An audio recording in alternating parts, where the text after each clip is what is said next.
Hey,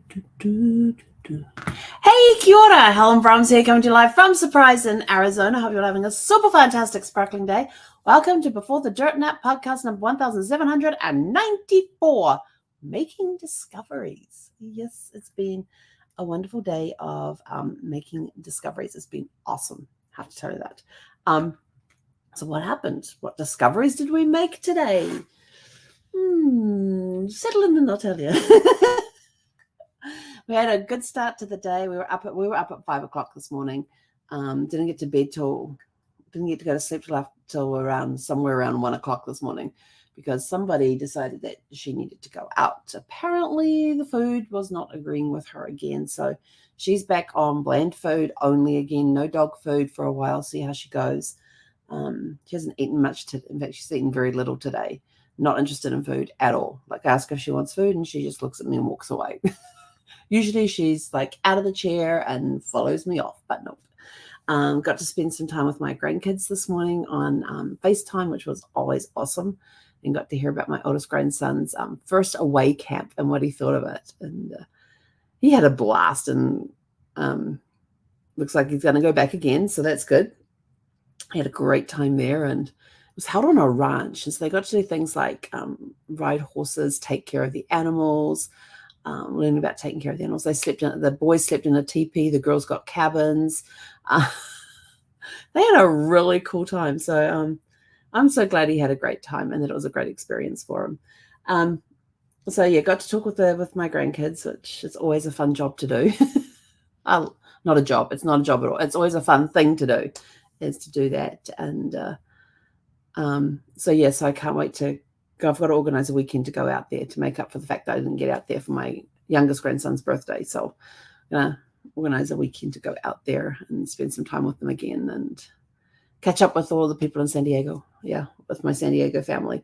And so then I did some work for a client and met with, had a Zoom call with a new person in the mastermind group, which was awesome. We talked a little bit of genealogy. We talked a lot about what her background is, and what I love is that we get such a wide variety of people in our mastermind group.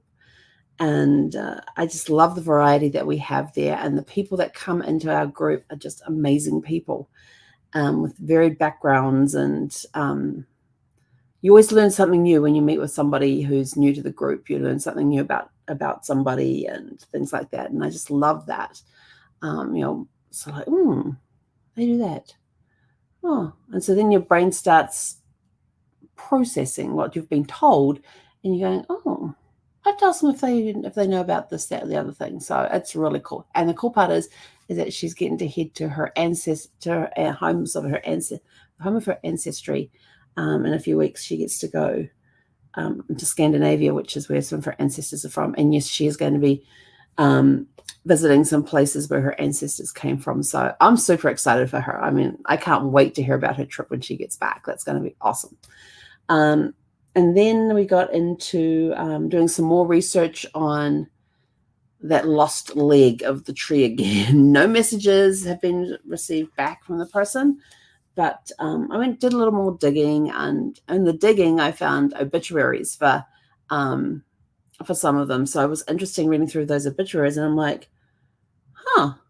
there's more people in that family than I thought there were. So I was able to fill in like this, these are our kids and their partner and their spouses, and they always put things like father and great father and father-in-law too. Now, this is how you write an obituary. I mean, I absolutely love reading obituaries. It's one of my favorite things to read is obituaries. And, you can find out so much information from an obituary. It is unbelievable. You will find out the person's name. Depending on how well a well-written obituary depends on how well it's being written. Some will just say, this is the person, they died on such and such a date, end of story. That's it. It's just a very simple name, age, date, death. That's it. That's all they say. That's the very basic ones. They might say, Thomas Jones has passed away at the age of 89. That's it. End of story. Now, the really good ones, and these are few and far between at times, tell you their life story. You can find out so much information about this person. And these ones will go into that, Thomas Jones, the son of, and put the parents' names in there, including the mother's maiden name, and where he was from. So, he was, Thomas Jones was born in, and they may even put his birth was born on, and may put his full birth date there, and then put the name of the place that he was born to the parents, and then it'll have their names and her maiden and the mother's maiden name, and it may even have in parentheses after it DEC, which means deceased, and then it goes on to say, it may go on to tell you their life story, and which in some cases is very, very fascinating. In fact, in all cases where they tell their life story is fascinating.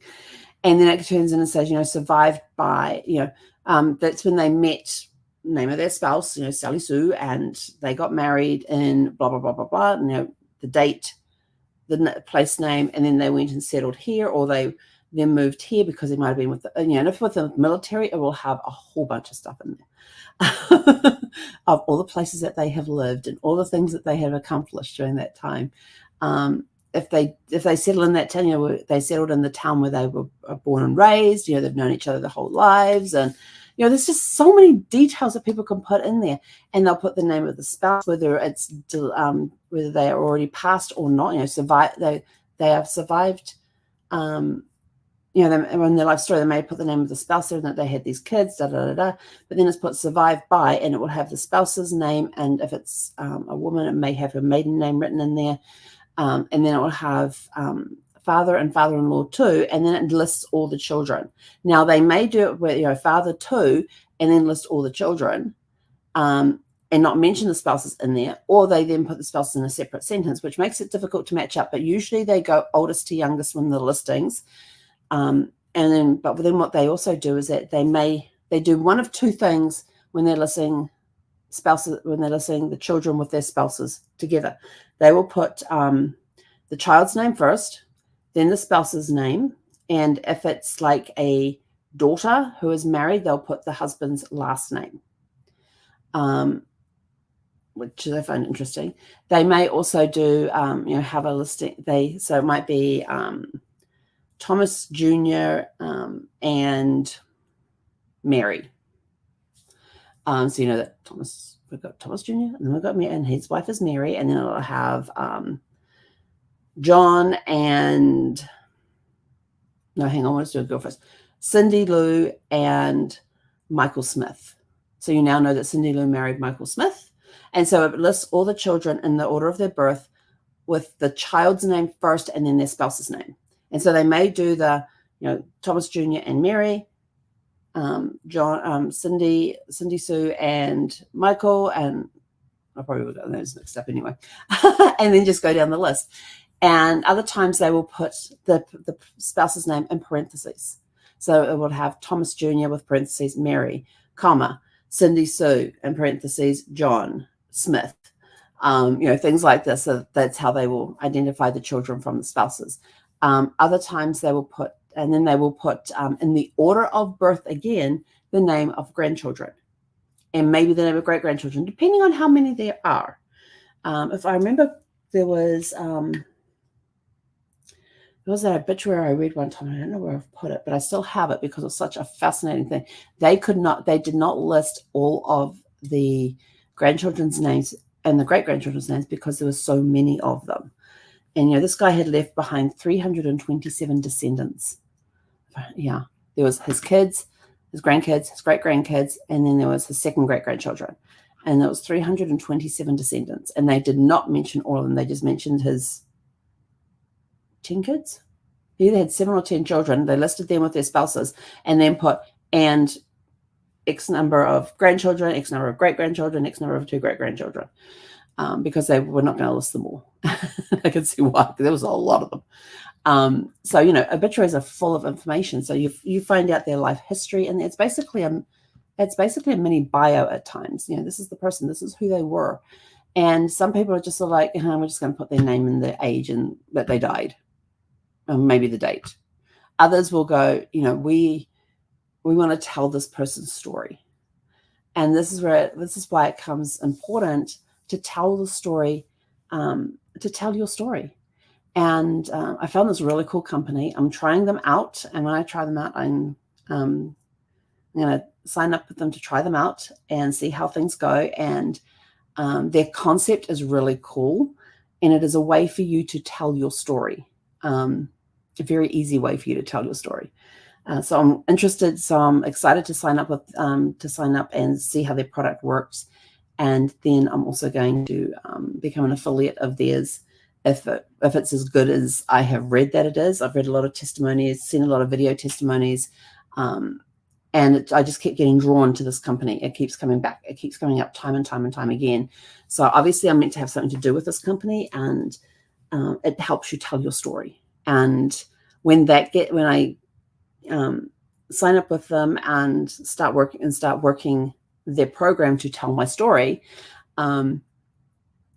then I'm gonna see if I can get them on here, get their one of the founders or maybe both founders on the podcast to interview them, so that you guys get to meet these guys, the people behind the storytelling program, and take it from then where they can come on and explain how it works, and I'll be able to tell my story from my experience and with them and things like that. So that's coming in the future, because I'm only just talking with them right now. And so I'm going to be signing up with them to work on my own book. And then after that, you'll get to hear my experiences writing it and things like that. And we'll see if we can get them on here to do a podcast with us and talk about their product and show the product and things like that. So I'm excited about that one. And I've got another really cool product that I just came across, and I'm like, so I have to order that one too. And I was ordering. But that one is, I had read about it, but I'd heard about it, but not done a lot with it. And then somebody said, hey, have you heard of this product? And I'm like, I have heard of it. I've never looked into it. And I looked into it, and I'm like, oh, this is really cool. So yeah. So we're going to look at getting that product as well. And then I want to get the founder of that company come on and talk about that product as well. So we've got some cool stuff that's coming up, and it's all to do, and well, some of the stuff that's going to be coming up is to do with genealogy. It is to do, telling your story, things like that. And it's a super, super easy way to do it. And it takes about a year to write your book because of how they do this process. But it's really cool. And I'm sort of like thinking, should I get it as a gift for my mum and dad and get them to do it as well? Because it'll be a way I can get them to tell their story. So anyway, well, that's it from us for today. Are we going to go for a walk tonight? Or you just, yeah, she hasn't been too well this afternoon. We tried her on a little bit more dog food, and she kept it down, which was good. We had to go outside at 1 o'clock this morning. But then we slept for the next few hours and stuff. And when we went out for our walk, she did well on the walk. Yeah, well, she was back to normal self doing the walk and everything else. And she's getting there. She's getting there. We had a little setback, but it's just finding the right combination of stuff, isn't it? Yeah. She hasn't eaten anything today. I mean, even when I've gone and gotten my lunch ready and everything, she didn't come and bug me about it. She just stayed. I said, I'm going to go and have some lunch. Do you want some food? And I walked on past, and she just stayed there the whole time. And normally if I mention food, she's out the door, follows me into the kitchen. She sits on one of the mats in the kitchen there and just watches me assemble everything. And then when I walk over to the table to put my plate down on the table, she then runs over into the family room and sits on these cushions to wait for her signal to come over and get a tidbit.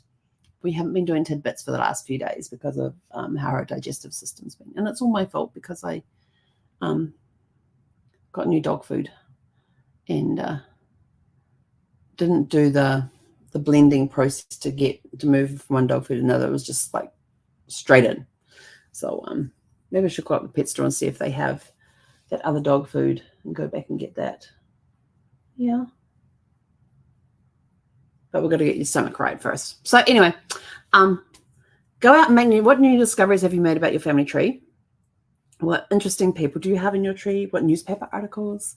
Yeah, and see, that's I've found birth, death, and marriage information about this branch of the tree that I'm investigating to see how it hooks up to my tree.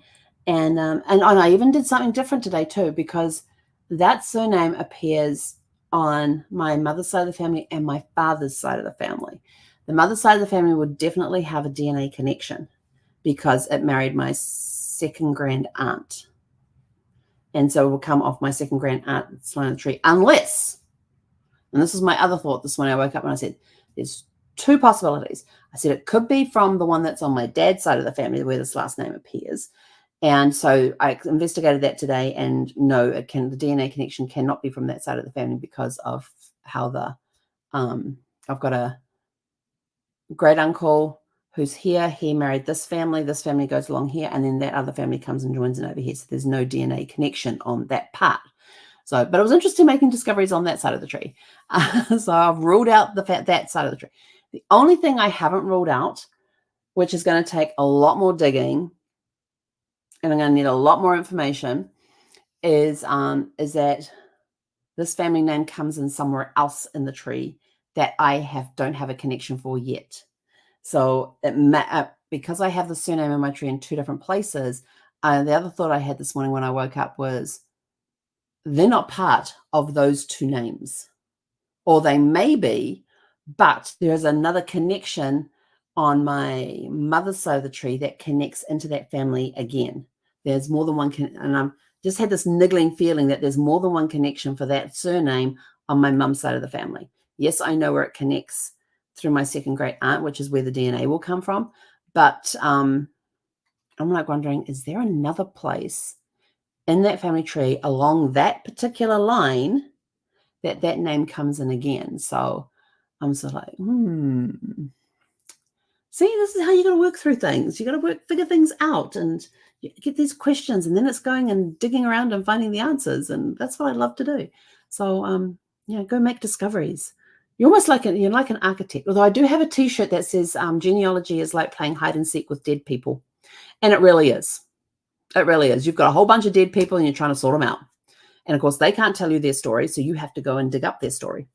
You have to go and find if anybody is alive in their tree. Excuse me. Excuse me. Excuse me. So now you've got to dig around, and you've got to go and find the information, because the dead people can't tell you their information. There's information out there about them, but the best way to get information is to try and find living relatives within their family, within their direct line, that can possibly tell you stories about that person or tell you the stories they have heard. So it's really, genealogy really is playing hide and seek with dead people. And with that, but you start with the living and you end up with the dead people, because that's what it's all about. Whenever you're going, most people when you're looking in genealogy, most of the people you look like 99% of the time you're looking for dead people, because the living people say, well, this is all the living people, blah, blah, blah, blah, blah, and give you all the details. Or you can ask them for more details, and they go, but this is who we're trying to find. This is the dead person we're looking for. So now you're playing hide and seek with that dead person. Yes. And it's a great joy when you find them. But the biggest joy is when you can go to the client and say, hey, you're not going to believe what I uncovered about your tree. And then you go and tell them, you take them on a journey to meet their ancestors. And that's like one of the biggest things that I is the revelation, is going back through the generation. We go up to this part and we verified all the information that was there. Then we went to this level of then we went to this generation, and we discovered and then we got to this and you just do the slow walk back through history. In some cases, you're also giving them history lessons as well, because it could be that there was information found on them due to a major event that had taken place that you can find newspaper articles for and all of that. And I will take photos of download the newspaper articles for them to send to them. So it's really is a fascinating journey into other people's lives, a journey into history, because when you're journeying back into history, you get to see how things were for those people when they were living during that time. So you get to experience that, and you also get I just thought of something, but that's for something completely different. So you get to experience living their lives through what we know about history and things like that, and finding their records and finding obituaries which tell their life story. And finding these people who have done a whole bunch of research ahead of you and published books about those particular families and things like that. Coming across stories, very interesting stories. There's been some, and like I remember going back through one, and I still have to go back and record it. So I got to figure out a day and a time with my clients that I can call up and say, hey, let's get on a Zoom, let's re-record your discoveries. Do you think you can do all the same facial reaction? I'm not sure if she can do the facial reactions again. And we'll take you back on this, and we take you on this journey. And at this generation, this person comes into your family, who could be some historical figure, comes into your family, and your family had a lot to do with this person, and this is what they did, Then they went off and did this, and that, And really, I says, yeah, and not only that, but you're kind of related to him too, through marriage, because this particular person married into your family, and she happens to be this particular person. This is how she's related to this particular person. So it's kind of interesting. Makes lots of good discoveries and things. Yeah, I can't remember my other T-shirt. I just remember genealogy, playing hide and seek with dead people. But there's another one that says that we frequent cemeteries, we stay up late, frequent cemeteries, and annoy the living, or something like that. I got to find that one. It's probably there in my laundry pile. I got my laundry just there to do. And I know I've been wearing that T-shirt this week, so yeah. But anyway, that's it. I'm out of here. Go out, have a super fantastic, sparkling evening, and we will catch you guys back here tomorrow evening at 6 p.m. Pacific. Hei konara.